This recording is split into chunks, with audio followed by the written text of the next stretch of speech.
الحمد للہ رب العالمین والصلاة والسلام علی سید الانبیاء والمرسلین اما بعد فاعوذ باللہ من الشیطان الرجیم بسم اللہ الرحمن الرحیم الحمد للہ ہمارا درس قرآن کا یہ سلسلہ جاری و ساری ہے اور آج ہم پڑھیں گے سورۃ البقرہ کی آیت نمبر 198 سے آن ورڈ۔ ارشاد باری تعالیٰ ہے لیس علیکم جناح ان تبتغوا فضلا من ربکم فاذا افضتم من عرفات فاذکروا اللہ عند المشعر الحرام وَاذْكُرُوهُ كَمَا هَدَاكُمْ وَإِن كُنتُم مِّن قَبْلِهِ لَمِنَ الضَّالِّينَ۔ ارشاد باری تعالیٰ ہے کہ تم پر اس میں کوئی حرج نہیں ہے کہ تم اللہ کا فضل تلاش کرو، اپنے رب کا فضل تلاش کرو۔ وَإِذَا أَفَضْتُم مِّنْ عَرَفَاتٍ، پھر جب تم عرفات سے، میدان عرفات سے واپس آنے لگو تو فَاذْكُرُوا اللَّهَ عِندَ الْمَشْعَرِ الْحَرَامِ، مشعر حرام یعنی مزدلفہ کے پاس آ کے اللہ کو یاد کرو۔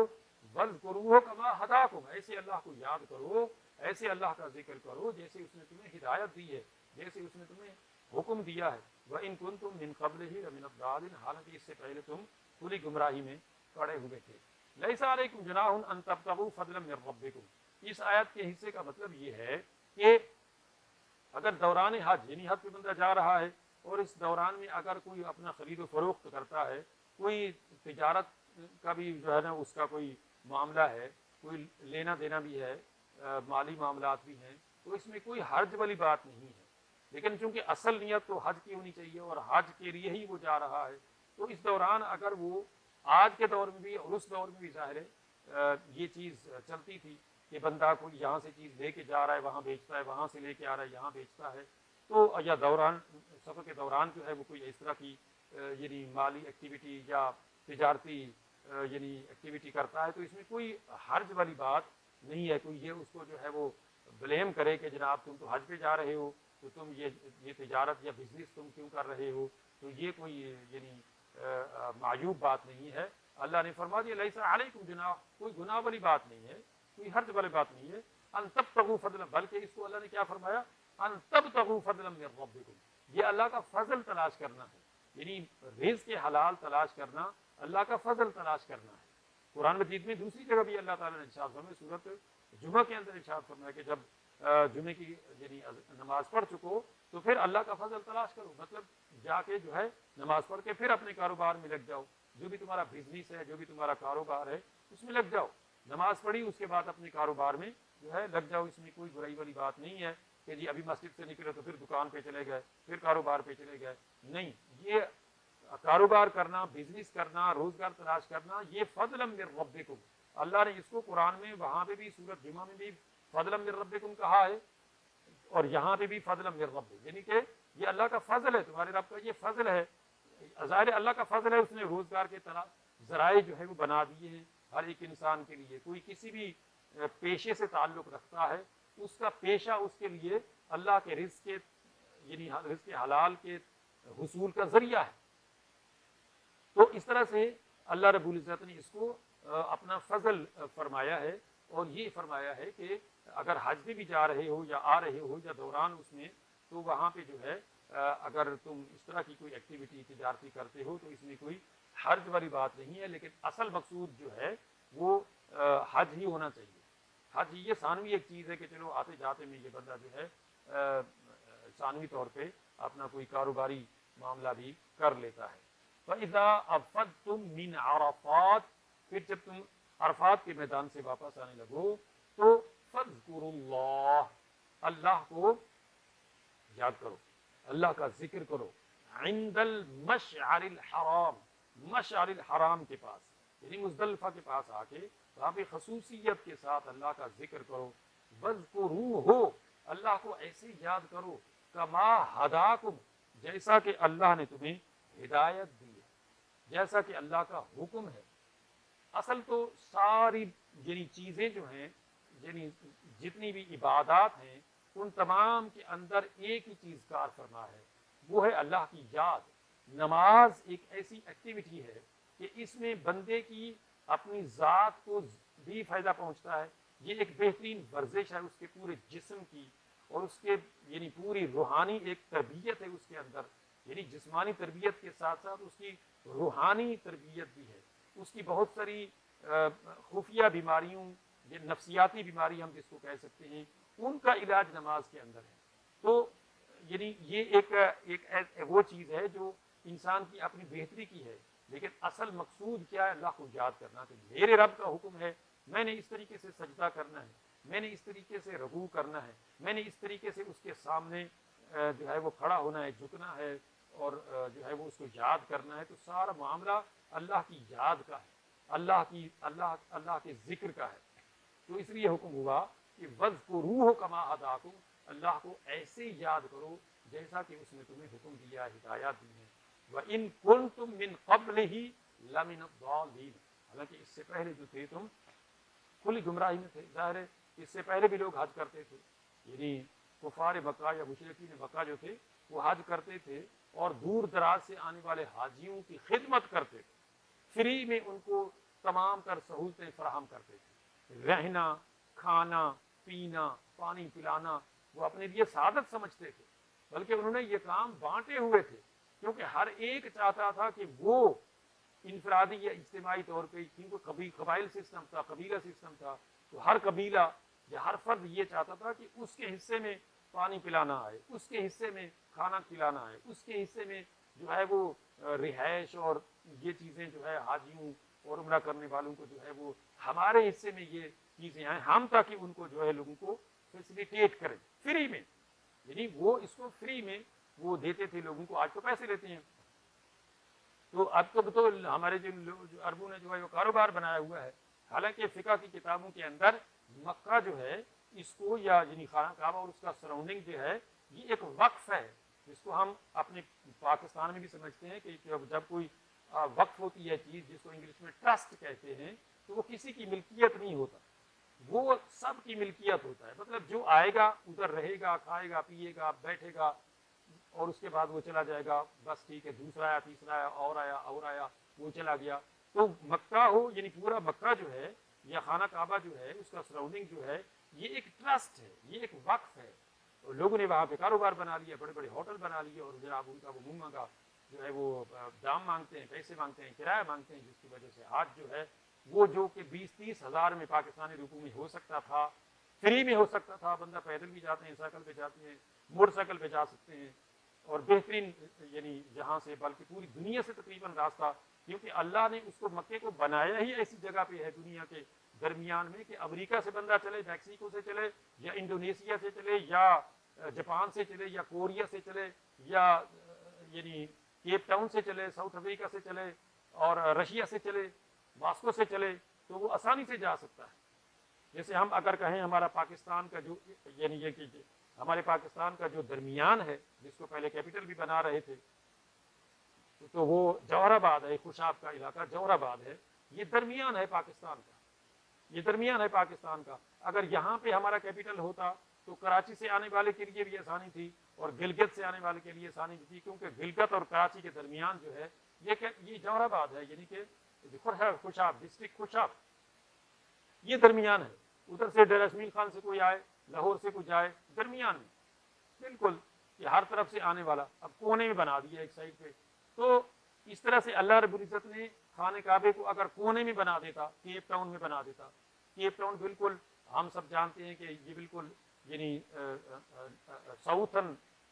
میں ہے، یعنی دنیا کے، اس طرح سے اگر ماسکو میں بنا دیتا جو کہ نارتھ میں ہے بالکل دنیا کے، یا اس طرح سے میکسیکو میں بنا دیتے جو بالکل مغرب کا آخری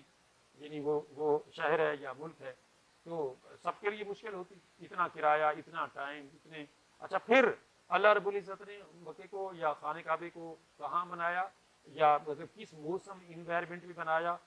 12 مہینے بندہ وہاں چلا جائے، نو پرابلم، بارش آ رہی ہے کوئی مسئلہ نہیں ہے،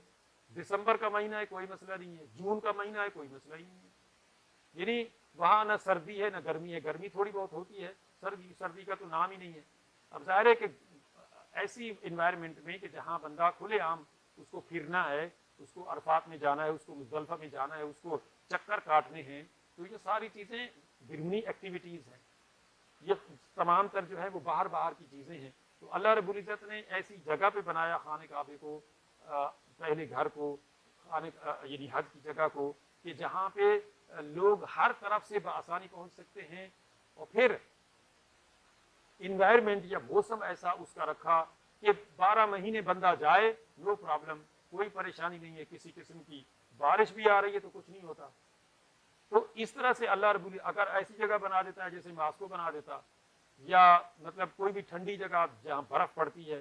تو راستے بند ہو جاتے، اور اس طرح سے یعنی وہ خاص وہ جگہ ہے جہاں کبھی بھی موسم ایسا نہیں رہا کہ جی فلائٹ نہیں جا سکتی، یا کوئی جو ہے وہ زمینی راستے جو ہے بند ہو گئے، یا اس طرح کا کچھ بھی نہیں ہوتا، یعنی اس طرح کا اللہ رب العزت نے تو لیکن بعد میں ہمارے لوگوں نے کیا کیا کہ اس جگہ کو ایک تجارتی جگہ بنا دیا کہ وہاں اب لوگ جو ہیں وہی جا سکتے ہیں جن کے پاس پیسہ ہے،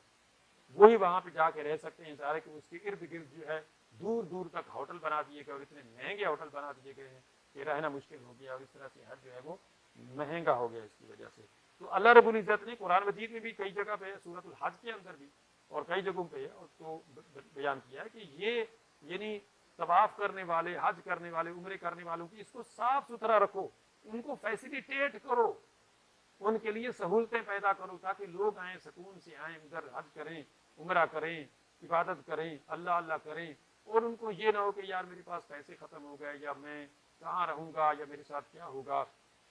تو بہرحال اللہ رب العزت نے ارشاد فرمایا کہ وَإِن كُنتُم مِّن قَبْلِهِ لَمِنَ الضَّالِينَ، تم اس سے پہلے گمراہی میں پڑے تھے۔ تو گمراہی کیا تھی؟ گمراہی ان کی یہ تھی کہ وہ حج تو وہ کرتے تھے لیکن حج کو اس طرح نہیں کر رہے تھے جیسا کہ اللہ کا حکم ہے۔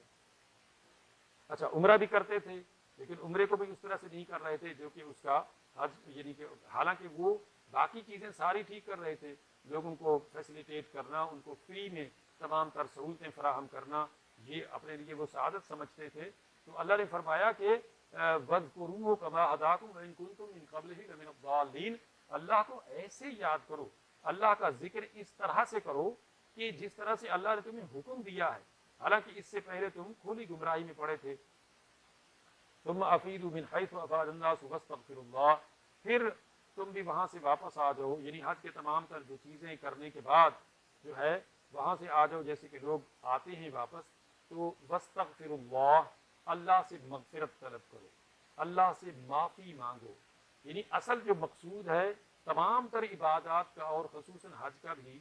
تو اس کا مقصود کیا ہے؟ اکثر اس کا مقصود یہ ہے کہ اللہ سے اپنے گناہوں کی معافی مانگے، اللہ تعالیٰ سے توبہ استغفار کرنا۔ لہذا واستغفر اللہ، خصوصی طور پہ اپنے رب سے اپنے گناہوں کی معافی طلب کرو۔ ان اللہ غفور الرحیم، یاد رکھو کہ اللہ تعالی بڑا ہی بخشنے والا اور بڑا ہی مہربان ہے، کیونکہ اصل مقصود بھی ذات اپنے رب کو راضی کرنا ہے۔ وہ روزہ رکھنا ہو، یا حج کرنا ہو، یا زکوٰۃ دینا ہو، یا نماز پڑھنا ہو، یا عمرہ کرنا ہو، یا کوئی بھی نیکی کا کام کرنا ہو، اس کا مقصود اللہ کو راضی کرنا ہے۔ تو لہٰذا اللہ کو جب تم راضی کرنے آ گئے ہو تو پھر اللہ سے معافی مانگ لو اپنے گناہوں کی، اللہ سے توبہ جو ہے وہ کر لو، معافی مانگ لو، اور اللہ کو یاد کر کے اپنے گناہوں کا بوجھ یہاں پہ اتار کے جاؤ، معافی مانگ کے جاؤ۔ کیوں کہ اللہ تعالیٰ بڑا بخشنے والا، بڑا مہربان ہے۔ اچھا، جگہ جگہ اللہ تعالیٰ یہ فرماتا ہے ان اللہ غفور رحیم انہ کان غفارا، مطلب کیا ہے کہ اللہ تعالیٰ بڑا بخشنے والا ہے، اللہ تعالیٰ بڑا مہربان ہے، اللہ تعالیٰ بڑا رحم کرنے والا ہے۔ اب یہ ہے کہ اللہ تعالیٰ کا معاملہ اس طرح سے نہیں ہے جیسے ہم بندوں کے بارے میں سوچتے ہیں کہ بندہ جو ہے آپ ایک دفعہ، دو دفعہ، تین دفعہ معافی مانگیں گے، چوتھی، پانچویں، 10ویں دفعہ مانگیں گے تو کبھی بھی معافی آپ کو نہیں ملے گی کہ نہیں اب تجھے معاف نہیں کیا جائے گا۔ اللہ تعالیٰ کے ساتھ آپ 70 دفعہ بھی دن میں معافی مانگیں تو اللہ تعالیٰ آپ کو ایک دفعہ بھی نہیں کہے گا کہ آپ نے اتنی دفعہ معافی مانگی ہے، آپ اتنی دفعہ جو ہے وہ معافی مانگنے کے بعد بھی تم اس طرح سے حرکتیں کر رہے ہیں۔ تو اللہ تعالیٰ سے دل سے جب بھی کبھی بندہ معافی مانگتا ہے تو وہ فرماتا ہے الا من تاب وآمن وعمل عملا صالحا فاولئک یبدل اللہ سیئاتہم حسنات، کہ جو بھی کوئی توبہ کر لیتا ہے، سچے دل سے ایمان قبول کر لیتا ہے، اللہ تعالیٰ پر سچے دل سے ایمان لے آتا ہے، تو اللہ تعالیٰ نہ صرف اس کی توبہ کو، اس کے ایمان کو قبول کر لیتا ہے بلکہ یبدل اللہ سیئاتہم حسنات، اللہ تعالیٰ تو ایسے لوگوں کے گناہوں کو نیکیوں سے بدل دیتا ہے۔ یعنی اللہ تعالیٰ کی مہربانی کا، اس کے عفو و درگزر کا، اس کے کرم اور فضل کا، اس کی رحمت و شفقت کا کیا کہنا کہ وہ تو نیکیاں عطا فرما دیتا ہے برائیوں کے بدلے میں۔ بدلا یبدل، تبدیل کا مطلب یہ عربی کا لفظ ہے جس کو ہم اردو میں استعمال کرتے ہیں، مطلب تبدیل کر دیتا ہے۔ یبدل اللہ سیئاتہم، ان کی سیئات کو نیکیوں سے بدل دیتا ہے۔ اور دوسری جگہ فرمایا اقیم الصلاۃ طرفی النہار وزلفا من اللیل ان الحسنات یذہبن السیئات ذلک ذکریٰ للذاکرین، کہ نماز قائم رکھو دن رات کے حصوں میں جو بھی تمہارے پر فرض کی گئی ہے۔ مطلب یہ نہیں کہ 24 گھنٹے میں ایک نماز پڑھ لو، 2 نمازیں پڑھ لو، 3 نمازیں پڑھ لو، ایک ٹائم میں ساری پڑھ لو، جیسا کہ ہمارے یہاں جہالت ہے کہ بندہ کہتا ہے یار ایک ہی دفعہ جا کے پڑھ لیں گے کوئی نہیں مسئلہ۔ یہ غلط ہے۔ نماز کو اس کے اسی وجہ سے تو اللہ تعالیٰ نے یعنی ریلیکسیشن رکھی ہے کہ اگر آپ کسی ایسی جگہ ہیں جہاں پہ آپ کے پاس پانی نہیں ہے، آپ نے نہانا ہے یا وضو کرنا ہے، یعنی جو بھی پوزیشن ہے، نہانے کے لیے پانی کی ضرورت پڑی ہے پانی نہیں ہے، یا وضو کے لیے پانی کی ضرورت ہے پانی نہیں ہے، اور نماز کے وقت جائے تو آپ تیمم کر کے نماز پڑھ لیں۔ آپ کا نہانا بھی ہو گیا، آپ کا وضو بھی ہو گیا، آپ تیمم کریں اور جناب نماز پڑھیں۔ اس کے وقت میں اس کو یعنی وقت نماز کو جانے نہیں دینا ہے۔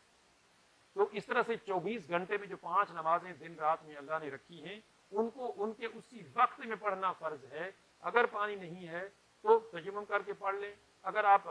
یعنی وہاں پہ کھڑے نہیں ہو سکتے جیسے ٹرین میں، بس میں، کار میں، ہوائی جہاز میں، تو آپ بیٹھ کے پڑھ لیں، لیٹ کے پڑھ لیں۔ ایون کہ آپ کا منہ جو ہے وہ قبلے کی طرف نہیں ہے تب بھی جدھر منہ ہے اس طرف کر کے پڑھ لیں۔ کیوں؟ وجہ یہ ہے کہ نماز کو اس کے وقت میں پڑھنا ضروری ہے۔ یعنی کوئی بھی پوزیشن ایسی بن جاتی ہے کہ جس میں نماز والے تمام تر چیزیں پوری نہیں ہو سکتی ہیں، لیکن پھر بھی نماز کو اس کے وقت میں پڑھنا ہے۔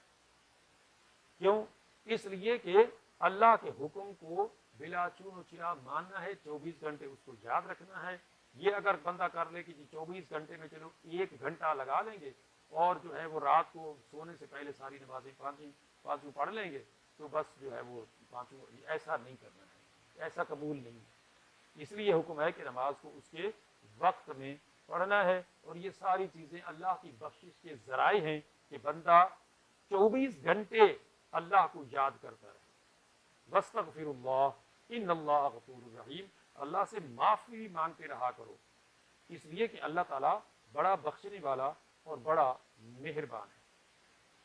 پھر فرمایا فَإِذَا قَضَيْتُم مَنَاسِكَكُمْ فَاذْكُرُوا اللَّهَ كَذِكْرِكُمْ آبَاءَكُمْ أَوْ أَشَدَّ ذِكْرًا، پھر جب تم مناسک حج، ارکان حج سارے پورے کر چکو، یعنی اب تم نے حج کر لیا، اب جی میں نے حج کر لیا، تو اب حج کر لیا تو فَاذْكُرُوا اللَّهَ، پھر اللہ کو یاد کرو۔ یہ نہیں ہے کہ مسجد سے نکل آئے، مسجد حرام سے نکل آئے، نماز پڑھ لی، حج کر لیا، عمرہ کر لیا، تو اب جو ہے بس جو مرضی ہے منہ سے بولے جاؤ، جو مرضی ہے کیے جاؤ۔ نہیں، کام کرو، اپنا روزگار تلاش کرو، جو بھی تمہارے یعنی دنیاوی معاملات ہیں ان کو کرو، لیکن فَاذْكُرُوا اللَّهَ، اللہ کو یاد کرو، کہ ذکرکم آباءکم او اشد ذکرا، ایسے اللہ کو یاد کرو جیسے تم اپنے آباء و اجداد کو یاد کرتے تھے، او اشد ذکرا، یا اس سے بھی زیادہ اللہ کو یاد کرو۔ اچھا، ان آیات کا شان نزول اس طرح سے بیان کیا گیا ہے کہ کفار مکہ جو ہے وہ حج تو کرتے تھے، عمرہ بھی کرتے تھے، لیکن جب حج اور عمرہ کر لیتے تھے تو وہ باہر جو ہے جب نکلتے تھے تو پھر وہ اپنے آباء و اجداد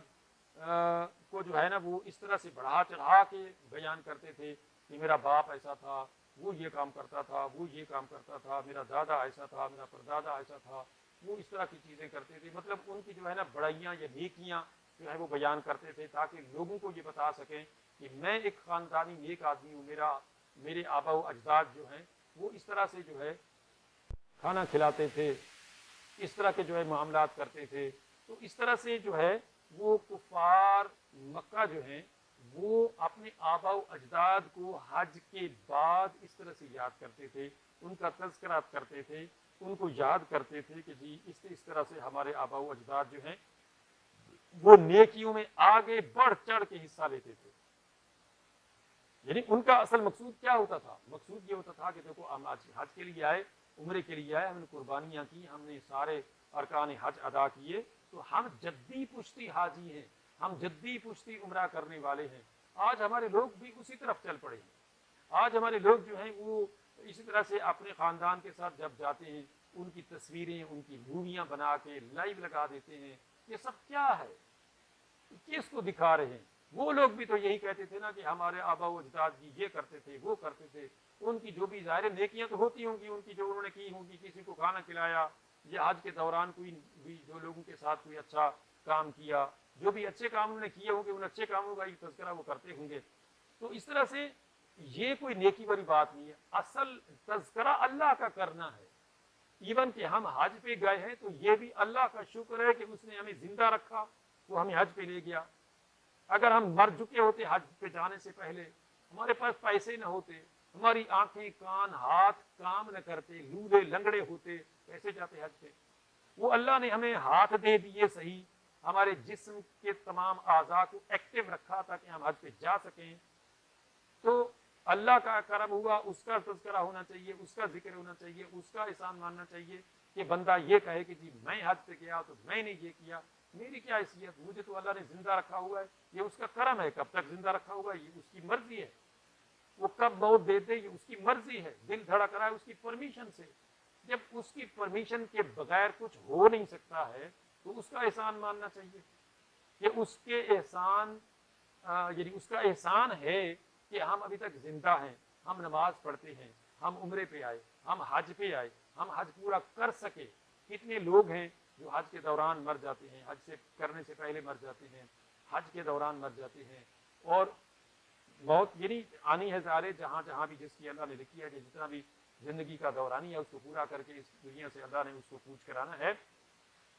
بٹ اگر اللہ تعالیٰ اتنا کرم کر دے کہ بندہ حج پہ جائے اور ساری چیزیں بڑے سکون سے جو ہے وہ کرے، اور اس کو ساری چیزیں کرنے کا بڑا سارا یعنی موقع فراہم اللہ کی طرف سے ہو جائے، تو اس کا احسان ماننا چاہیے اللہ تعالیٰ کا، اس کے بعد پھر اس کا یعنی ذکر کرنا چاہیے۔ تو اس لیے اللہ نے خصوصاً ان کفار مکہ اور مشرکین کا اس لیے ذکر کیا کہ ذکرکم آباءکم او اشد ذکرا، کہ جس طرح سے تم اپنے زمانے جہالت میں آباء و اجداد کا تذکرہ کیا کرتے تھے، تو اس طرح سے تم اللہ کا اس سے بھی زیادہ تذکرہ کرو، یعنی کسی کا تذکرہ نہیں کرنا ہے،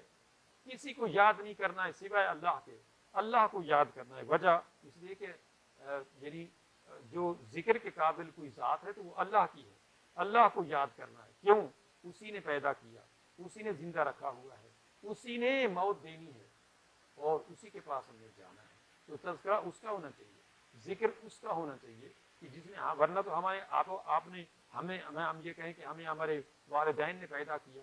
تو ان کو تو اللہ تعالیٰ نے موت دی، اس دنیا سے چلے گئے، پھر ہمیں موت دے دے گا، پھر ہماری اولاد، اور اس طرح سے یہ سلسلہ ایسے ہی چلتا رہے گا۔ یہ اللہ کا نظام ہے کہ اس نے یہ سسٹم چلایا کہ مرد عورت کے ملاپ سے اولاد پیدا کی، اور یہ سسٹم یہ